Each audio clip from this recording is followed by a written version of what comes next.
আসসালামু আলাইকুম। সাদিক মম স্টোরির নতুন একটি ভিডিওতে আপনাদেরকে স্বাগতম। আশা করি সবাই ভালো আছেন। আজকে আপনাদের সাথে দুর্দান্ত স্বাদের একটি রেসিপি শেয়ার করতে যাচ্ছি। ভিডিওটি যদি ভালো লাগে অবশ্যই একটা লাইক করে চ্যানেলটা সাবস্ক্রাইব করার অনুরোধ রইল। আজকে আপনাদের সাথে শেয়ার করব দেশি মুরগি রেসিপি। দেশি মুরগিটা আমি কাঁঠালের বিচি দিয়ে রান্না করব। তার জন্য নিয়ে নিয়েছি এখানে দেশি মুরগির মাংস। খুব ভালো করে পরিষ্কার করে নিয়েছি। আর এদিকে নিয়ে নিয়েছি বাটা মশলা, আদা বাটা, রসুন বাটা, পেঁয়াজ বাটা, গরম মশলার ভিতরে সাদা এলাচ, কালো এলাচ, দারচিনি ও তেজপাতা। আর নিয়ে নিয়েছি পরিমাণ মতো পেঁয়াজ কুচি আর কাঁঠালের বিচি। কাঁঠালের বিচিটা আমি ভালো করে ছিলে নিয়েছি। এখন রান্নার জন্য এখানে একটা কড়াই বসাই দিয়েছি। এর ভিতরে দিয়ে দিব পরিমাণ মতো রান্নার তেল। আমি রান্নার জন্য এখানে সাদা তেল ব্যবহার করব। তেলের ভিতরে দিয়ে দিব পরিমাণ মতো পেঁয়াজ কুচি।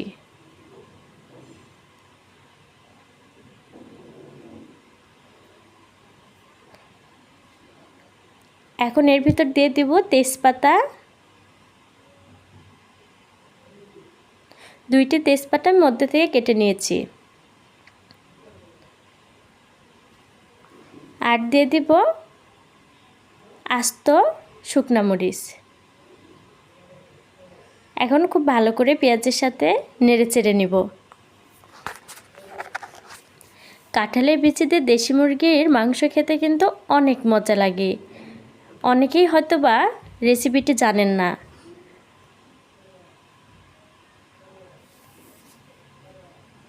কাঁঠালের বিচি দিয়ে মুরগির মাংস রেসিপিটি যদি না জানা থাকে অবশ্যই ভিডিওটি প্রথম থেকে শেষ পর্যন্ত দেখুন। এত স্বাদের একটি রেসিপি যদি না জানেন তো মিস করবেন। এর ভিতরে দিয়ে দিব বাটা মশলা, রসুন বাটা, আদা বাটা ও পেঁয়াজ বাটা।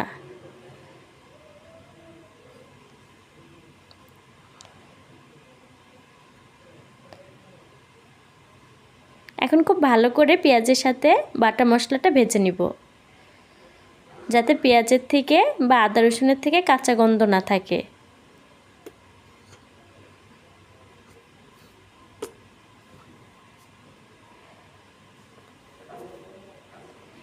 এইভাবে আদা রসুন যদি পেঁয়াজের সাথে ভেজে নিয়ে যায় তাহলে স্বাদটা কিন্তু ভালো আসে। আর এর ভিতরে দিয়ে দিলাম একটু পানি, যাতে মশলাটা আমার পুড়ে কালো হয়ে না যায়।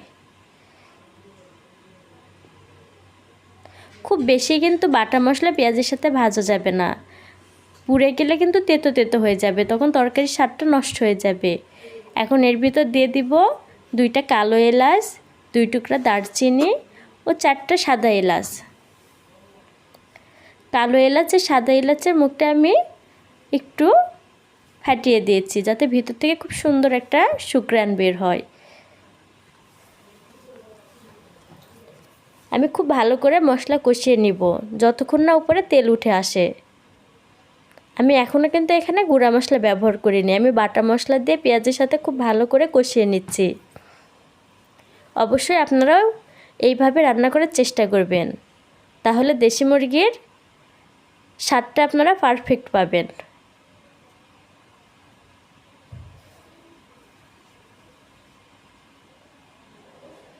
এখন এর ভিতর দিয়ে দিব আবার একটু পানি।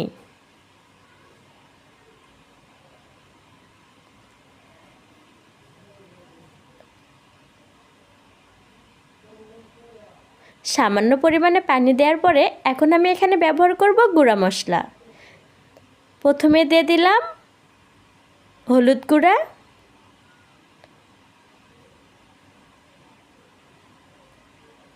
এক চামচ মরিচের গুঁড়া। এখন খুব ভালো করে বাটা মশলার সাথে কষিয়ে নিব।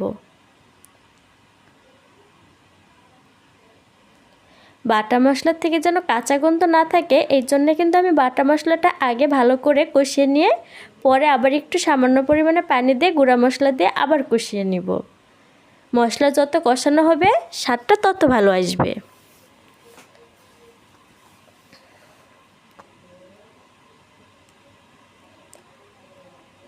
খুব ভালো করে নেড়ে চেড়ে দিব। আপনি যদি দেশি মুরগির এরকম রেসিপি করেন, পরিবারের সবাই অনেক প্রশংসা করবে, কারণ এটা খেতে অনেক মজা হয়। খুব ভালো করে মশলা কষিয়ে উপরে তেল উঠে এসেছে। মশলা কষানোর সময় অবশ্যই খেয়াল করবেন উপরে যেন তেল উঠে আসে, তাহলে বুঝবেন মশলাটা খুব ভালো করে কষানো হয়ে গিয়েছে। এখন এর ভিতর দিয়ে দিব আগে থেকেই কেটে ধুয়ে রাখা মুরগির মাংস। দেশি মুরগির স্বাদ তো এমনিতেই বেশি থাকে, আর যদি এইভাবে রান্না করা হয় তাহলে তার কোনো কথাই নেই, তাহলে পারফেক্ট স্বাদ পাওয়া যায়। আর ভিডিওটি যদি আপনাদের ভালো লাগে অবশ্যই চ্যানেলটাকে সাবস্ক্রাইব করবেন, লাইক কমেন্ট শেয়ার করতে ভুলবেন না।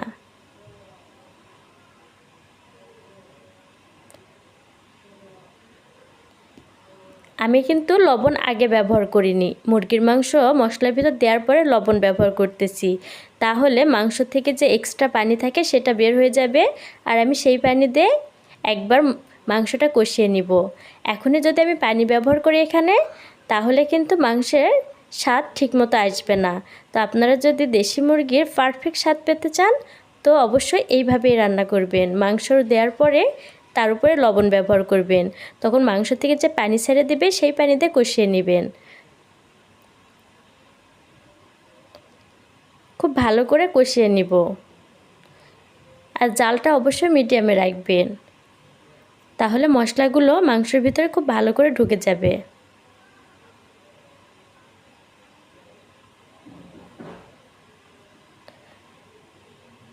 মাংস থেকে যে পানি বের হয়েছিল সেটা দিয়ে আমি একবার কষিয়ে নিয়েছি। এখন আরেকটু পানি দিয়ে আরেকবার কষিয়ে নিব। আর পানি দেওয়ার পরে এখানে আমি দিয়ে দিব আগে থেকেই কেটে রাখা কাঁঠালের বিচি। কাঁঠালের বিচি খোসাটা আমি খুব ভালো করে ছাড়িয়ে নিয়ে ধুয়ে রেখে দিয়েছিলাম, এখন এর ভিতরে দিয়ে দিয়েছি। খুব ভালো করে কষিয়ে নিব। আর কাঁঠালের সিজনে কাঁঠালের বিচি দিয়ে অনেক রকম রেসিপি করা যায়, তার ভিতরে এই মুরগির মাংস দিয়ে কাঁঠালের বিচি রান্না করা একটা রেসিপি। তা বাদেও কাঁঠালের বিচির কিন্তু অনেক রেসিপি আছে। আপনারা যদি দেখতে চান অবশ্যই আমাকে কমেন্টে জানাবেন, আমি চেষ্টা করব আপনাদেরকে কাঁঠালের বিচি দিয়ে সুন্দর সুন্দর রেসিপি করে দেখানোর। এখন ওই পানিটা আমি খুব ভালো করে শুকিয়ে নিয়েছি, এখন একটু নেড়ে চেড়ে নিব।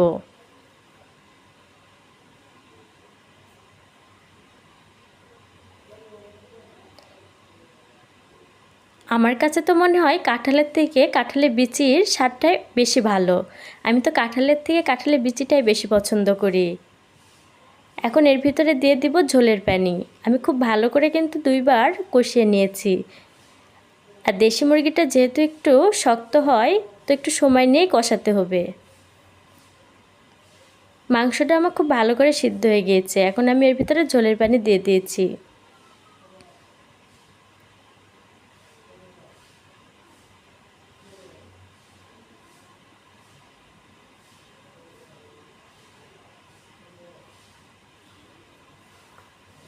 এখন উপর থেকে ভাজা জিরার গুঁড়া দিয়ে দিব। নামানোর আগে ভাজা জিরার গুঁড়া ব্যবহার করলে রান্নার ফ্লেভারটা কিন্তু অনেক সুন্দর আসে। আমার রান্নাটা পুরোপুরি কমপ্লিট। আমি খুব বেশি ঝোল রাখিনি, মাখো মাখো করেছি। আশা করি ভিডিওটি আপনাদের অনেক ভালো লেগেছে। তা আপনারাও চেষ্টা করবেন এইভাবে কাঁঠালের বিচি দিয়ে দেশি মুরগির মাংস রান্না করার। কেমন হলো আমাকে কমেন্টে জানাবেন। সবাই ভালো থাকুন, সুস্থ থাকুন। আল্লাহ হাফেজ।